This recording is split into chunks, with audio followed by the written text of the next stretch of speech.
Bom dia, saúde amada igreja, com a graça e a paz do nosso Senhor e Salvador Jesus Cristo.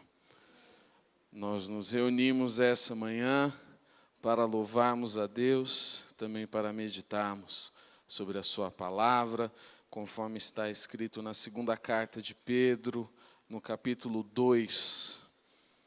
Nossa leitura nessa manhã será a partir do versículo 12.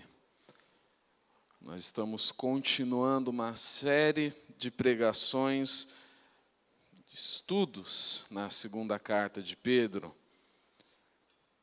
Essa carta nos fala sobre algumas pessoas que recebem o juízo de Deus, a condenação de Deus em seus próprios corpos. Mas eles difamam o que desconhecem, são como criaturas irracionais, guiadas pelo instinto, nascidas para serem capturadas e destruídas, serão corrompidos pela sua própria corrupção. Esse é o tipo de pessoa com a qual nós, como cristãos, lidamos no mundo hoje. Pessoas que têm como destino serem destruídos pela própria corrupção. Pessoas que falam coisas sobre Deus sem ter entendimento de Deus. Nós temos, como cristãos, o papel de termos misericórdia dessas pessoas. E também temos o papel de termos muito temor diante de Deus, de não sermos semelhantes a estes. Nesse momento, importa que nós oremos pedindo a presença do Espírito Santo, para que Ele nos conduza ao entendimento mais profundo, o entendimento perfeito da Sua palavra. Senhor Deus, eu te agradeço por esse momento, te agradeço por essa oportunidade. Te agradeço pelo Teu perdão, pela Tua fidelidade, pela Tua misericórdia fiel, Deus. A cada manhã, Tua misericórdia se renovando, se manifestando sobre nossas vidas. Te agradeço por Jesus e peço que pelo sangue dele nós sejamos perdoados de todo pecado, de toda injustiça, para que possamos, Senhor Deus, ter nossos ouvidos limpos e o Espírito Santo possa falar de maneira eficiente, que nós possamos praticar tudo aquilo que aprendemos, Deus, pelo poder do Teu Espírito Santo, Deus. Faz morada entre nós, fica conosco, amado e bom Jesus. É o nosso pedido nessa manhã. Amém. Na carta de 2 Pedro, especialmente no 2º capítulo, nós encontramos muito paralelos com outra carta do Novo Testamento. Uma carta que eu tenho na mais alta estima, é claro que eu considero toda a Bíblia igualmente inspirada, mas como ser humano a gente sempre desenvolve algumas preferências, a gente sempre gosta de algumas partes mais do que as outras, né? Geralmente gosta mais da parte do perdão do que da parte do inferno. E eu gosto muito da carta de Judas, né? E se você olha com cuidado para 2 Pedro capítulo 2, isso só era para a carta de Judas, que tem um capítulo só, você vai encontrar muitos paralelos. Isso aqui já foi falado na última série, a Viva a Verdade Revelada com Deus, quando nós tratamos sobre a carta de Judas. E o texto que se encontra, é o texto que a gente vai trabalhar nessa manhã, em 2 Pedro, no capítulo 2, a partir do versículo 12 até o versículo 16, é muito parecido com o que a gente encontra em Judas, dos versículos de 10 a 13. Então, nós vamos ler esses dois textos que falam basicamente a mesma coisa e tratam de situações muito semelhantes. Então, primeiro a 2 Pedro, que é de fato a nossa série, a nossa base para essa manhã. Eu leio aqui segundo a NVI, a partir do versículo 12.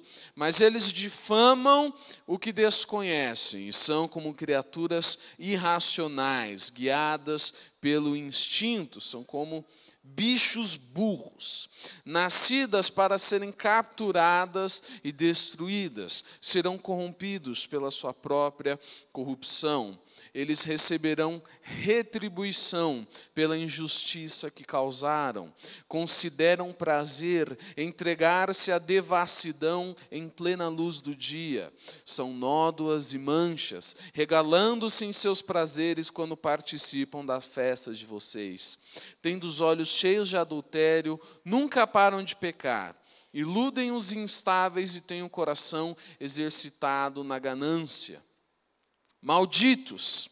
Eles abandonaram o caminho reto e se desviaram, segundo o caminho de Balaão, filho de Beor, que amou o salário da injustiça, mas em sua transgressão foi repreendido por uma jumenta, um animal mudo que falou com voz humana e refreou a insensatez do profeta. Tem muitas coisas acontecendo nesse texto aqui, mas basicamente você vai ter 4 momentos. Você vai ter o momento da difamação, o momento do conhecimento, o momento da questão do prazer, e então da questão do lucro, tendo Balaão como exemplo. E a gente pode ir também para Judas. Judas está bem pertinho, viu? Você vira algumas páginas aí, 2 Pedro, você vai ter as 3 de João.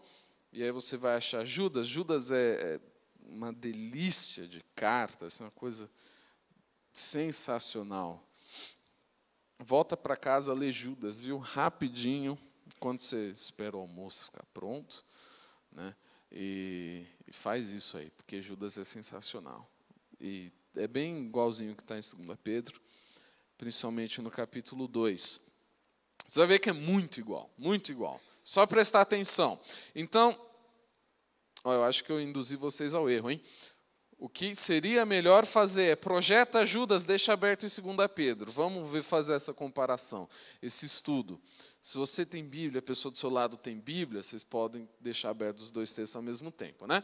Todavia, isso é Judas, viu? Parece que é a mesma coisa. Esses tais difamam tudo que não entendem. E as coisas que entendem por instinto como animais irracionais, nessas mesmas coisas se corrompem. Veja bem que 2 Pedro, capítulo 2, versículo 12, fala de difamação do que desconhecem, fala de criaturas irracionais e fala também de serem destruídos pela sua própria corrupção. Judas, então, no versículo 11, ai deles! Né, bem parecido com o grito de malditos de 2 Pedro 2. Pois seguiram o caminho de Caim, buscando o lucro, caíram no erro de Balaão e foram destruídos na rebelião de Corá. Esses homens são rochas submersas nas festas de fraternidade que vocês fazem, comendo com vocês de maneira desonrosa. São pastores que só cuidam de si mesmos. São nuvens sem água impelidas pelo vento, árvores de outono sem frutos, 2 vezes mortas, arrancadas pela raiz.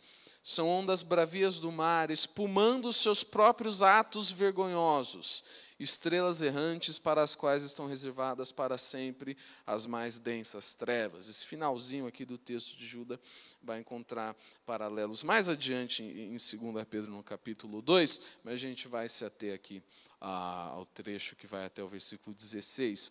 Como vocês podem ver, os textos estão falando da mesma coisa. Trata-se de pessoas blasfemas. Esse difamar aí que a NVI traz na verdade, blasfêmia, no original grego, segundo que o estudo que a teológica me proporcionou me permite entender, né? E essa blasfêmia seria uma blasfêmia que se faz, tanto no contexto de Judas quanto no contexto de Pedro, uma blasfêmia que se faz contra os anjos. No que consiste uma blasfêmia contra os anjos não fica perfeitamente claro no texto. Mas o que fica claro é que são pessoas que pretendem, no contexto da igreja, terem conhecimento. A pessoa chega na igreja, finge que sabe algumas coisas, se faz de mestre, se faz de professor de Bíblia, professor de espiritualidade, vai com aquela aura assim de guru, querendo ensinar as pessoas. mas fala coisas que não são próprias, coisas que são indevidas. É um conhecimento que não se baseia na espiritualidade, não se baseia no relacionamento com o Espírito Santo, mas se baseia no próprio entendimento da pessoa. É isso que Judas e Pedro estão falando, né? Eles entendem como animais irracionais. É um entendimento de bicho. Né? Sabe, bicho, o cachorro, o gato, o hamster, o coelho, o cavalo. Então, o bicho, o hipopótamo também. Né? O que ele faz? Tem vontade de comer, come. Tem vontade de fazer as necessidades, faz. Né? Alguns animais são mais evoluídos, eles fazem no cantinho. Né? Mas o entendimento deles não é espiritual, eles não perscrutam anjos, e a existência de Deus e a essência de Deus. Né? Eu tenho para mim que a diferença mais básica entre o ser humano e o animal é que o animal não é religioso. Né? O ser humano é religioso. Ele é extremamente religioso. O ser humano ateu também é religioso. Você vai num show de rock, por exemplo, é uma coisa muito religiosa. Né? Você tem aquele prelúdio com aquelas bandas que ninguém liga, criando aquela antecipação, e você tem o clamor, a oração das pessoas para ver o Hetfield, e aí quando ele entra no palco, você tem aquele êxtase, aquele louvor, aquela adoração, aquela estrela do rock, e aí você tem um momento de música, né, e todos movidos por aquela mensagem, e é uma religião. Não é uma religião boa. Em si, né, o rock and roll ele pode ser bom se tiver Jesus, tudo é bom se tiver Jesus no meio, mas em si não é uma religião suficiente. Mas o ser humano ele é profundamente religioso. E o que acontece é que a criação, o pecado de Adão, ele atrapalha a vida dos animais, só que os animais não precisam de religião para fazerem aquilo que Deus os fez para fazerem. Está entendendo? Essa é uma questão importante para nós percebermos. Você vê bem, Deus fez a borboleta, né, para se alimentar lá nas flores. Algumas vão se alimentar de sangue, porque borboleta é um bicho esquisito. Né? Então, mas a borboleta que Deus fez para se alimentar da flor, quando o Adão peca, ela continua se alimentando da flor, ela não vai se alimentar da pedra. Né? Borboletas também se alimentam do suor das pessoas, mas isso é curiosidade, né? Bem trivial. Você pensa, por exemplo, o boi. O boi, Deus fez o boi para comer capim. E aí Adão pecou, a criação está separada de Deus. O boi continua comendo capim. Ele não precisa de religião. Ele não se dissocia de seu objetivo. Só o ser humano que se dissocia do seu objetivo de glorificar a Deus. Né? Porque o animal, o que ele faz no entendimento dele. Eu quero comer como? Está na época de ter filhinhos e de fazer filhinhos, então o animal vai lá e ele tem e faz filhinhos. Né? Já o ser humano, ele vai desenvolver todas essas tecnologias para não ter filhos, né, quanto às quais tenho minhas reservas pessoalmente. Né, então, vamos ter filhos? Não quero ter filhos, vamos ter filhos depois. O ser humano ele tem essa capacidade de fazer o que ele quer no tempo que ele quer. O ser humano é muito diferente do animal. Né? E o que acontece? Judas está falando, esse povo aí pensa igual bicho. Em que sentido pensa igual bicho? Judas e Pedro também, né? São animais racionais, eles não têm entendimento espiritual, não têm conhecimento de Deus. Então, a pessoa, ela, por exemplo, ela tem uma pulsão sexual, o que vai ser muito importante no texto de 2 Pedro, ela vai e faz o que tem vontade. Não exerce autocontrole, não exerce disciplina, não entrega suas vontades a Deus, não entrega seus desejos a Deus, faz o que tem vontade. É igual bicho. Né? Esse argumento é muito importante, tanto para Judas quanto para Pedro, e é um pouco pesado também. Né? Porque é um argumento que trata de pessoas que estão aqui dentro do contexto da igreja. Pessoa que só vem para a igreja quando tem vontade, quando quer, quando pensa, não estou cansado, olha só, não tenho nada para fazer nesse domingo, vou para a igreja. Né? É isso aí, é igual bicho, faz o que quer quando quer. Né? Não exerce autodisciplina, não exerce autocontrole, não entrega nada para Deus, simplesmente vai vivendo. E parece que o autor de 2 Pedro, diante dessa comparação aí, toma a carta de Judas como base para a sua exortação quanto ao problema dos falsos mestres. Esses falsos mestres seriam pessoas que são indisciplinadas, são pessoas que se entregam aos seus próprios prazeres e são pessoas que estão na igreja para obter lucro. Daí o exemplo de Balaão. Esses homens estavam no meio da igreja, ensinando o povo de Deus a caminhar com eles em devassidão. E, embora essas pessoas estivessem presentes na igreja, nos momentos de adoração, nos momentos da leitura da palavra, eles não participavam daquilo de fato. Uma pessoa que vai para a igreja, ela pratica esse gesto religioso de ir para a igreja, isso pode ser totalmente vazio. Em que medida, João, isso é totalmente vazio? Na medida em que você vai para a igreja, está cantando louvores, mas você não pensa na letra da música, você não pensa naquilo que aquela música te comunica sobre a natureza de Deus. Você simplesmente está cantando no modo automático e está pensando no que você vai comer em casa. Você está pensando no jogo que o seu time vai jogar. Você está pensando na necessidade que você tem em relação à sua família e aquilo te impede de prestar atenção na adoração, de prestar atenção na leitura da palavra. É igual o bicho. O bicho, quando tem uma necessidade, né, você trata com o bicho de duas maneiras. Você atende a necessidade, você distrai. Tipo, o neném, ele é meio bicho, né, porque ele não tem a capacidade de reflexão muito desenvolvida, não tem um pensamento muito profundo. Né? Então, o neném está com fome e você tem duas reações diante daquilo. Né? Você distrai ele, se a comida não está pronta, ou você alimenta. Você não discute a natureza de Deus com o neném que está com fome, porque ele precisa comer, não vai prestar atenção. Talvez nem se não estivesse com fome, seria capaz de entender. Né? Então, a pessoa vem para a igreja e tem alguma necessidade, tem algo por baixo. Não estou falando que a gente tem que esquecer nossa vida, eu estou falando que a gente tem que pensar que tem coisas além de nós mesmos, além de nossa vida, que são importantes nós pensarmos. Não é tipo céu, eternidade, Jesus, essas coisas particularmente cristãs. E eram pessoas que iam para a igreja, mas indo para essas reuniões, que o livro de Judas chama de festas de fraternidade, na tradução da NVI, eles estavam pensando em si mesmos o tempo inteiro.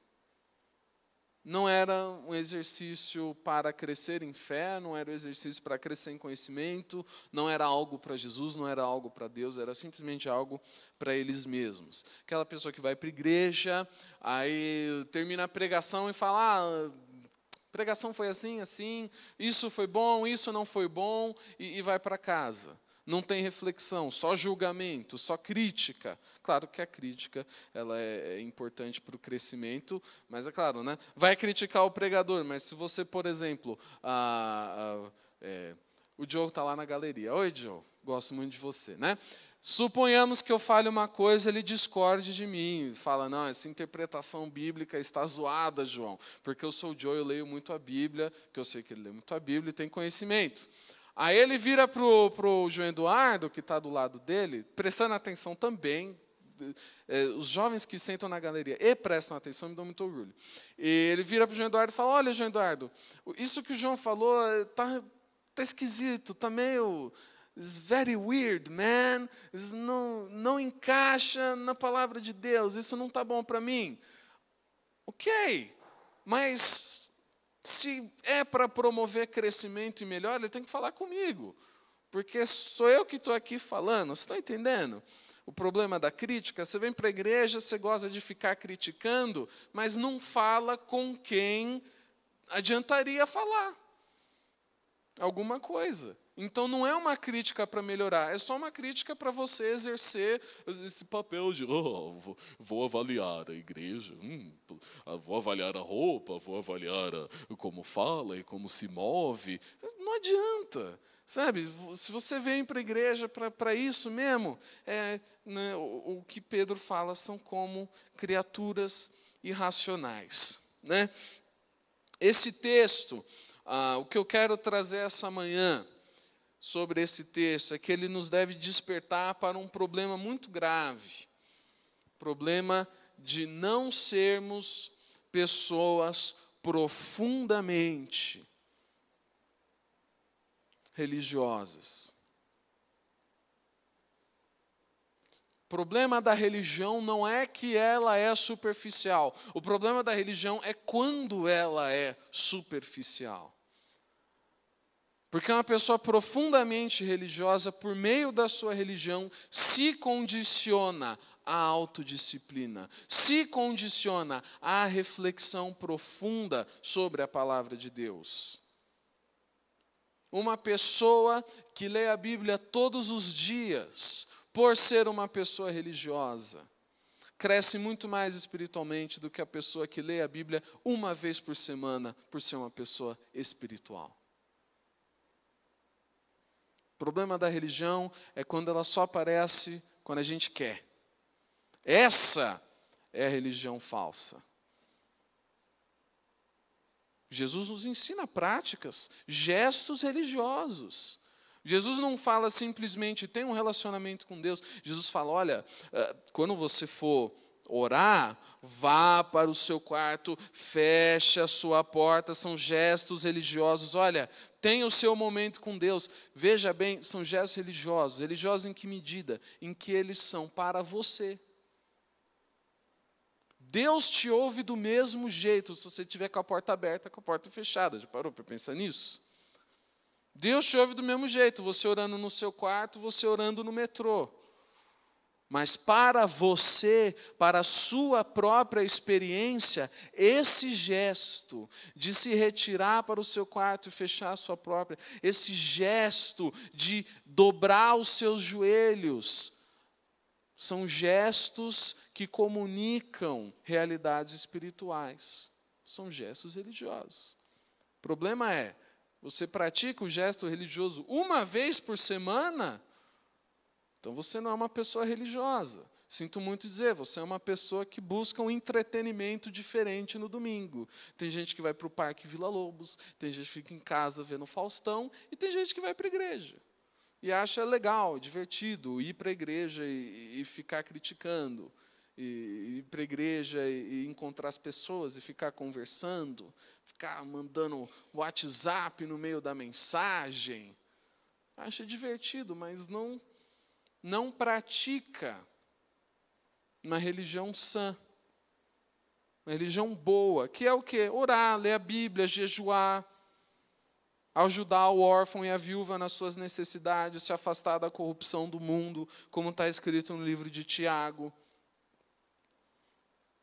Hoje em dia a gente está muito espiritualizado, assim, vamos pensar em Jesus, ok, mas você sabe quem é Jesus? Você leu a Bíblia inteira para saber quem é Jesus? Para saber quando Jesus aparece, o que Jesus faz? Porque se você não lê a Bíblia e para pensar em Jesus, você não está pensando em Jesus, cara. Você está pensando numa ideia que você tem em Jesus que pode se basear na ideia que você tem do Gandhi, na ideia que você tem do Cristiano Ronaldo, na ideia do Salvador. Está entendendo? Pô, no futuro, no Apocalipse, o Messias Cristiano Ronaldo vai ser contratado e ele vai jogar no meu time e o meu time vai ser campeão de todos os campeonatos. E aí joga isso em cima de Jesus. Né? Jesus vai me dar todas as vitórias. Conheça Jesus primeiro, leia a palavra de Deus, saiba quem Ele é. Não seja uma pessoa que conhece Deus como um animal, seja uma pessoa que conhece Deus como ser humano. O ser humano se relaciona com Deus. Deus nos deixou algumas coisas para que nós nos relacionássemos com Ele, a principal delas, a sua palavra. A Bíblia também nos ensina a identificar esse tipo de pessoa. Esse tipo de pessoa aqui em 2 Pedro 2 é falso mestre. Hoje em dia a gente pode falar de falso religioso, ou questão meramente semântica, a gente pode falar mero religioso. né? Uma pessoa que só tem uma religião, mas não tem um relacionamento com Deus, isso também a gente pode falar dessa maneira. A questão é você entender o seguinte: você pode falar, eu não tenho uma religião, mas eu tenho um relacionamento com Deus, e não ter nada. Essa é a grande questão. Eu me relaciono com Deus. Quando? Se não lê a Bíblia, se não ora, não jejua, não se ajoelha, não tem tempo com Deus, de estudo, de intimidade, de oração. Quando que você tem um relacionamento, sabe? É igual falar, man, eu tenho um relacionamento com a Jennifer Aniston. E quando você fala com ela, não falo não, mas eu tenho um relacionamento. Eu li algumas coisas sobre ela lá na revista Tititi. Eu não li tudo, mas eu li um pouquinho e um pedaço da biografia dela na Wikipédia. E eu sinto que eu conheço ela muito bem, sabe? Então eu assisto um episódio de Friends todo domingo pela manhã. E aí eu tenho um relacionamento com ela. Você está entendendo? É um paralelo meio besta, mas é difícil traçar paralelos bons quando a gente fala de Deus, né? Deus não tem paralelo, se tivesse não seria Deus. Vamos problematizar então a questão que é tratada aí em 2 Pedro no capítulo 2. Em primeiro lugar, esse texto trata de pessoas que não têm entendimento espiritual. Né? A expressão que eu trago aqui a Bíblia nos ensina a identificar falsos mestres, falsos religiosos e falsos cristãos. De que maneira? Em primeiro lugar, são pessoas que não têm entendimento espiritual. O conhecimento das pessoas que fingem ser cristãos, que pretendem cristianismo, mas na verdade não querem a responsabilidade, é um conhecimento superficial. Conhecimento que não toca na profundidade da alma, na necessidade de arrependimento e de perdão. Como o que aconteceu recentemente, no caso Fabiola, que estourou nas redes sociais, não me aprofundei muito nisso, mas eu vi algumas postagens no Facebook. E vocês estão familiarizados com do que isso se trata? Eu estou supondo que a grande maioria um pouco mais do que eu. Para os que não estão familiarizados, aconteceu que, corrijam-me se eu estiver errado, o marido flagrou a mulher em adultério com o seu amigo. E isso, de alguma maneira, foi viral, né? Todo mundo viu isso no Facebook. E eu não vi esse vídeo, mas eu vi coisas que as pessoas estavam postando sobre isso, porque o pessoal gosta de discutir no Facebook, um querendo ser mais crente que o outro, né? E um que estava querendo ser muito crente, né, querendo ser o salvador do mundo, se surpreenderia se eu lhe dissesse que já existe um salvador chamado Jesus, né? Essa pessoa aí falou assim, não, porque como Jesus falou, né, aquele que não tem pecado, tire a primeira pedra, e depois falou, olha, onde estão os seus acusadores? Eu também não te acuso. E aí a postagem dessa pessoa acabou. E eu fiquei muito bolado, porque o texto bíblico continua. Né? E tem uma mensagem muito importante, um imperativo moral da parte de Deus, que é realmente a grande questão do texto, né? A grande mensagem do texto deixada de fora. Alguém se lembra do texto no qual? João capítulo 8, como o pastor Jonas indicou, eu estava pensando em João capítulo 4, era outro texto, Jesus falando com outra mulher, né? Também adúltera de alguma maneira, mas enfim. Esse João capítulo 8, o que acontece? O pessoal leva uma mulher adúltera para Jesus. Texto famosíssimo da Bíblia, a gente lê toda hora. E fala, Jesus, vamos apedrejar essa mulher, como está escrito na lei de Moisés. Estão querendo zoar com Jesus, querendo fazer Jesus parecer malvadão. E aí, Jesus percebe a intenção do coração deles de zoar, né, e fala, a zoeira de vocês deve ter limites. né? Ele fala assim, ó, aquele que não tiver pecado, que atire a primeira pedra, né? E um por um, os acusadores que estavam com pedra na mão para atacar nessa mulher adúltera foram embora, até não sobrar mais ninguém. Então Jesus se aproxima dessa mulher, como estava escrito na postagem do Facebook, né? E falou assim, ó, onde estão os seus acusadores? Ela falou, não tem ninguém aqui, Jesus, só tem eu e vocês. E aí Jesus fala o seguinte, eu também não te condeno. Mas depois Jesus fala uma coisa muito importante, né? O que Jesus fala? Vai, não peques mais. Eu procurei o Facebook inteiro não, que é muita coisa, mas a minha timeline dos meus amigos, o pessoal cortou esse texto da Bíblia, castrou Deus, tirou o pecado da Bíblia, tirou os imperativos morais de Deus. Parece que a religião dessas pessoas não aceita que exista certo e errado, só exista carinho, amor e abraço e nada de acusação. Jesus não acusou aquela mulher, mas Jesus podia acusar aquela mulher. Jesus tinha toda a autoridade para acusar aquela mulher. E a única razão pela qual Jesus não acusou aquela mulher é porque depois ele viria a morrer por aquele pecado dela. Pessoas falsos cristãos estão disseminando uma religião que não conhece pecado. Que você faz o que você quer, fala que tem um relacionamento com Deus, faz umas orações mágicas e está tudo certo. Não há não pecar, não há arrependimento. São partes centrais do Evangelho. É a parte mais importante do texto. Vá e não peques mais. Por que a parte mais importante do texto, João? Porque é a transformação da vida dela. Ela era adúltera, deixou de ser. Jesus não nos perdoa os pecados para que continuemos do mesmo jeito. Mas existem pessoas que pregam cristianismo, que você continua do mesmo jeito. Se converte, vem para a igreja, roubou, continua roubando, mentiu, continua mentindo, errou, continua errando. Essa é uma religião falsa. O problema não é religião, o problema é religião falsa, religião que não muda a vida.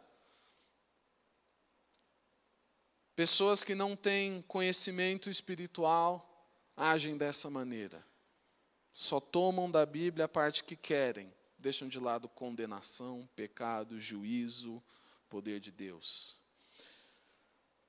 Em segundo lugar, dos versículos 13 e 14 de 2 Pedro, no capítulo 2, diz o seguinte, eles receberão retribuição pela injustiça que causaram. Consideram prazer em entregar-se à devassidão em plena luz do dia. São nódoas e manchas, regalando-se em seus prazeres quando participam das festas de vocês. E o comecinho do versículo 14. Tendo os olhos cheios de adultério, nunca param de pecar. As pessoas, falsos cristãos, e diante dessa palavra o que a gente tem que fazer é avaliar a nossa própria vida. Será que eu tenho sido um cristão verdadeiro? Uma pessoa, uma religião sã, uma religião boa, uma religião que muda a minha vida, uma religião que me permite me aproximar de Deus. São pessoas que buscam prazer constantemente. E essa é uma tecla que a gente tem batido muito ultimamente na igreja. Isso se dá por uma razão básica, é que isso tem sido ênfase de todo o cristianismo, em toda a história, né? Tanto que aparece enfatizado na Bíblia. Vamos reler aí. 2 Pedro, capítulo 2, versículos 13 e 14. O 14 é só o comecinho. Ok? Porque a divisão de versículos não é divinamente inspirada. Ok? Então, posso parar no meio de um, começar na segunda metade, não tem problema, né? Deus não inspirou a Bíblia com numerozinhos, eles foram colocados depois para auxiliar a leitura e algumas divisões ficaram ruins. Então vamos lá, 2 Pedro 2, 13. Vai dar? Temos Bíblia, né? Eles receberão, não, 2 Pedro 2, isso. Eles receberão retribuição. Retribuição é a paga, ok? Você causou mal, esse mal volta para você, né? Eles receberão retribuição pela injustiça que causaram. Consideram um prazer entregar-se à devassidão em plena luz do dia. São nódoas e manchas, regalando-se em seus prazeres quando participam das festas de vocês. Gente que vem para a igreja para se divertir. Tendo os olhos cheios de adultério, nunca param de pecar. Os olhos cheios de adultério. Esse é um texto muito forte, que fala sobre a necessidade de nós disciplinarmos os nossos próprios olhos. A Bíblia nos ensina, esse é um texto bastante conhecido, em Mateus, no capítulo 6, a partir do versículo 22, vou só citar aqui, os olhos são a candeia do corpo. Se os seus olhos forem bons, todo o seu corpo será cheio de luz. Mas se os seus olhos forem maus, todo o seu corpo será cheio de trevas. Portanto, se a luz que está dentro de você são trevas, que tremendas trevas são. Quando a Bíblia fala do olho, na maior parte das vezes, quando ela problematiza a questão do olho, do olhar, está falando do pecado sexual, né? Aqui, evidentemente, né, tem os olhos cheios de adultério, o que diz 2 Pedro 2. Né? Mas isso se deve para tudo. Né? Por quê? Porque é com o olho que nós cobiçamos, que a gente inveja o outro. É com o olho que nós procuramos o erro. Nós procuramos ter o que criticar. Né? Nós vemos um momento lindo de pessoas adorando a Deus, mas o nosso olho procura o erro, procura o problema. Nosso olho está procurando alguém em pecado, porque se aquela pessoa estiver em pecado, então vou ter uma desculpa para pecar também. Problema dos olhos. Se os seus olhos forem trevas, os olhos que são aquilo que iluminam a sua alma, se os seus olhos estão constantemente buscando a maldade, então dentro de você só haverá maldade também. Essa é a lógica do texto. Né? Além disso, são pessoas, existe um termo técnico para esse tipo de pessoa, conforme o texto fala, consideram prazer. Como é que fala? Consideram prazer entregar-se à devassidão em plena luz do dia. Eu não quero assustar vocês com o meu grego teológico, mas eu vou falar a palavra apropriada para esse tipo de pessoa. Sem vergonha. Okay? Gente sem vergonha, que pratica o ato da sem vergonhice. Okay? Consideram prazer entregar-se à devassidão em plena luz do dia. Eles não estão nem aí. Okay? Gente que vem para a igreja e usa o seu olho para procurar furo na roupa do pastor. Não tem, né? Se responder, já sabe. Né? Vem para a igreja procurando olhar para a irmãzinha, olhar para o irmãozinho, regalar-se, né, nos prazeres da carne, todo mundo cantando, pensando em Deus, você aí pensando em outras coisas. Pecado dos olhos, usa o olho para ficar cobiçando constantemente. Por que eu não tenho aquela roupa? Por que eu não tenho aquele carro? Por que eu não tenho aquele relógio? Por que eu não tenho aquele celular? Desliga o seu olho, cara. Desliga seu olho. Mas como é que eu desligo meu olho? Fecha. Deus te deu pálpebras, um presente. O que eu faço de olho fechado, João? Você ora. Né? Nossa, que combinação perfeita. Como é que Deus pensou nisso? Está entendendo? Você tem esse trabalho de Deus. O teu olho está te dando problema, ok, fecha ele. Tá, o que eu faço agora? Você ora, você pensa em Deus. Acabou. Não deixe que o teu olho te faça pecar. Né? Não deixe que o teu olho te faça uma pessoa viciada em prazer, constantemente pensando em maldade. Porque existem vários tipos de prazer. Existe prazer sexual, existe prazer em você falar mal dos outros, existe prazer em você criticar os outros para que você se sinta melhor consigo mesmo. Existe o próprio prazer da cobiça, de você querer algo que você não tem. Tudo isso vem pelos olhos. Eu me lembro do texto de Jó, no capítulo 31, no versículo 1, um texto muito lindo, não precisa abrir, até achar Jó, né? No qual Jó fala: eu fiz um acordo com os meus olhos, de não olhar com cobiça para as moças.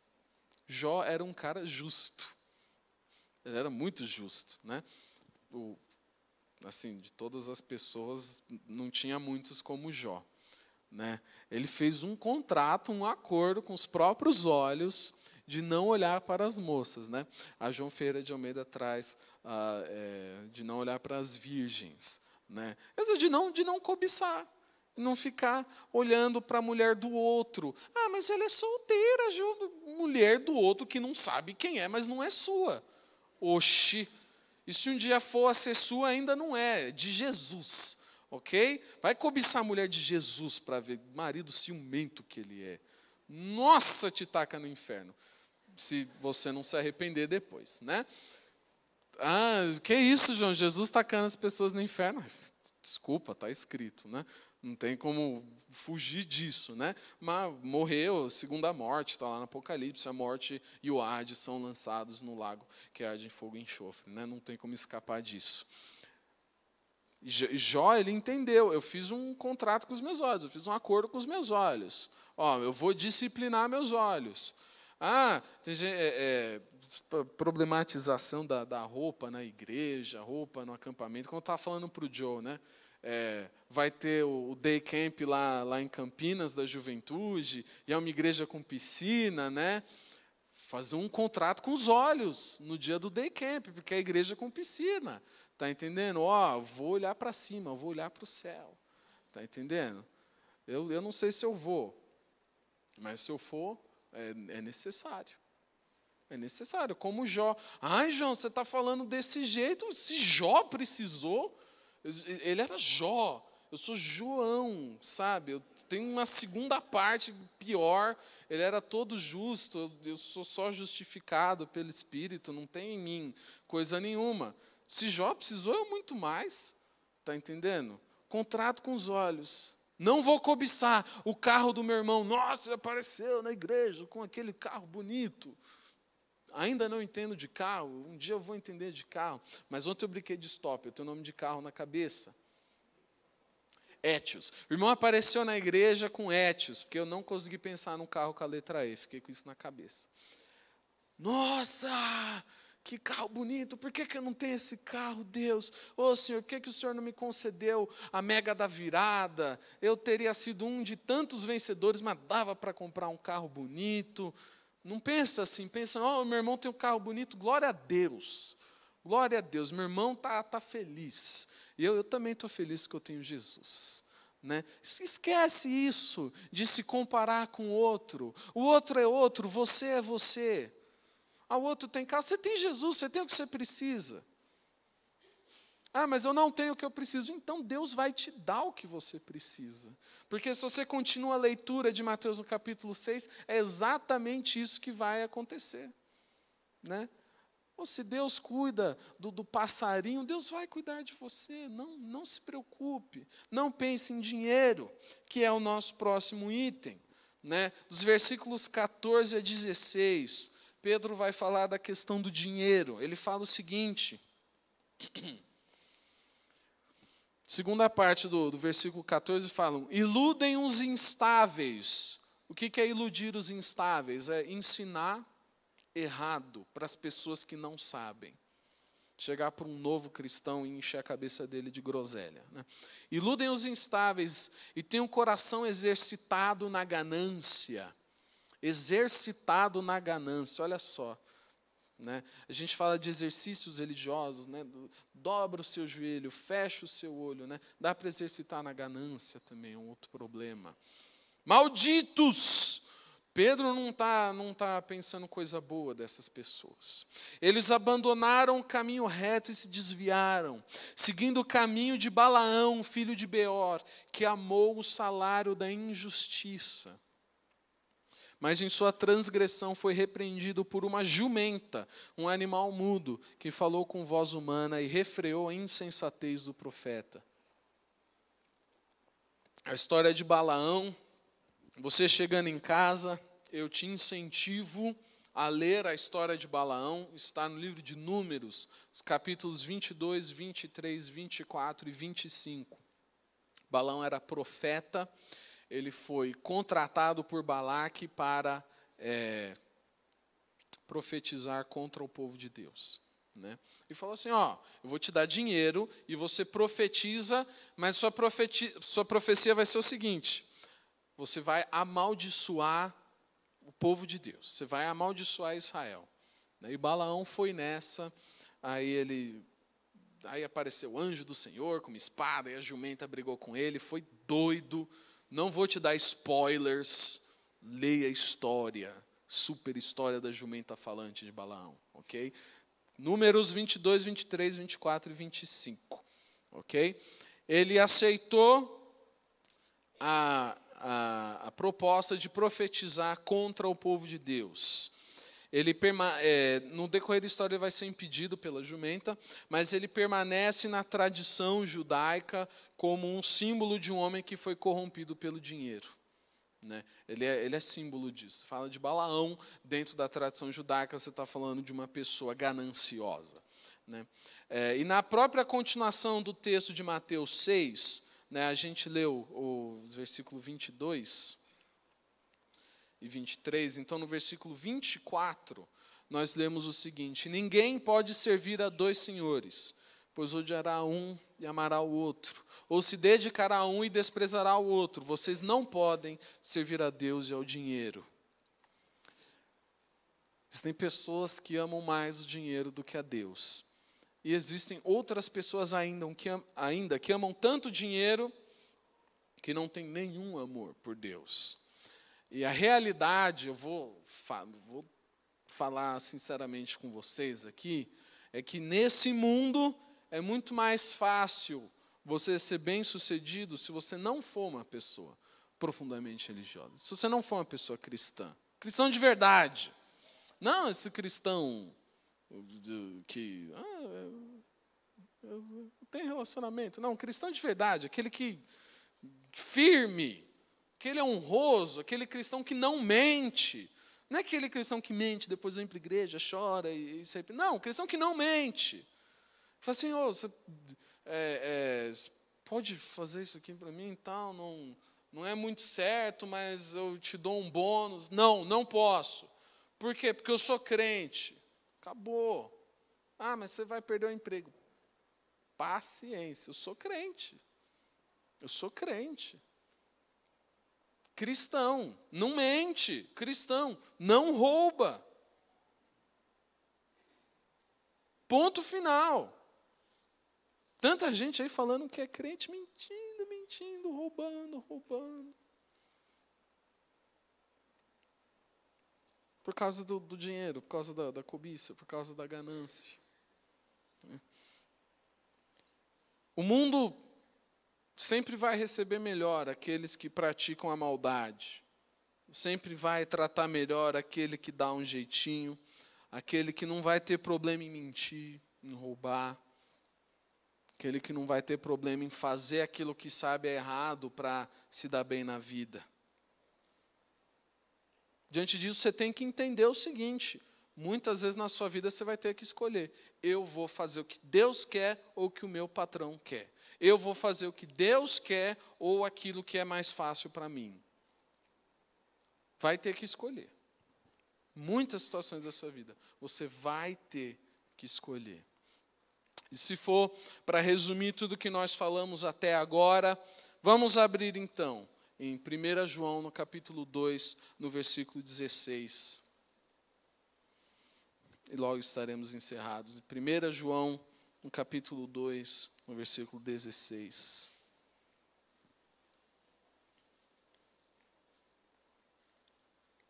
Nós lemos na NVI. Pois tudo que há no mundo, a cobiça da carne, a cobiça dos olhos e a ostentação dos bens, não provém do Pai, mas do mundo. Versículo 17 também, por favor. E o mundo e a sua cobiça passam, mas aquele que faz a vontade de Deus permanece para sempre. Esse texto de 2 Pedro fala de pessoas que se encaixam nessas categorias.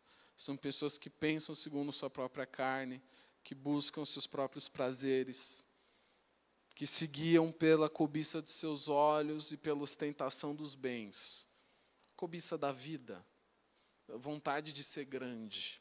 Mas todas essas coisas passam. O que o texto coloca, no entanto, no versículo 17? Mas aquele que faz a vontade de Deus permanece para sempre.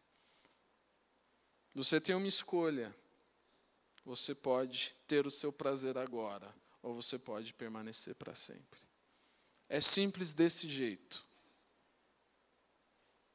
Você vai precisar fazer essa escolha todos os dias da sua vida. Eu posso viver o melhor da minha vida agora, ter o meu prazer agora, viver minhas ambições, ter tudo o que eu quero, ou eu posso permanecer para sempre. Você não pode ter os dois, porque ninguém pode servir dois senhores. Escolha segundo a vontade de Deus, que é o melhor para a sua vida. Vamos orar. Senhor Jesus, nós te agradecemos pela tua palavra que nunca falha, Deus. Pedimos que o Senhor inspire em nossos corações o desejo de permanecer para sempre, Deus. Permanecer para sempre segundo a tua vontade, permanecer para sempre no caminho correto, Deus. Trilhando as veredas antigas que o Senhor colocou diante de nós, diante daqueles que vieram antes de nós, Senhor Deus, o caminho de Jesus. Ele que é a porta, Ele que é o caminho, Ele que nos leva até o céu, Deus. Deus, que nós possamos colocar Jesus à frente de nossos próprios conceitos, de nosso próprio prazer, de nossa própria ambição, Deus. Eu peço especialmente nessa manhã, Senhor Jesus, que o Senhor possa nos libertar do amor pelo dinheiro, Deus. Liberta-nos disso. Liberta-nos dessa prisão, Deus. Aqueles que dentre nós precisam ser libertos disso, que possam ser aliviados pelo poder do Espírito Santo, Deus. Liberta-nos do amor pelo dinheiro, para que possamos te amar verdadeiramente de todo o coração. Não só com uma parte, mas de todo o coração, Deus. Para que possamos viver junto ao Senhor para sempre, Deus. Em nome de Jesus.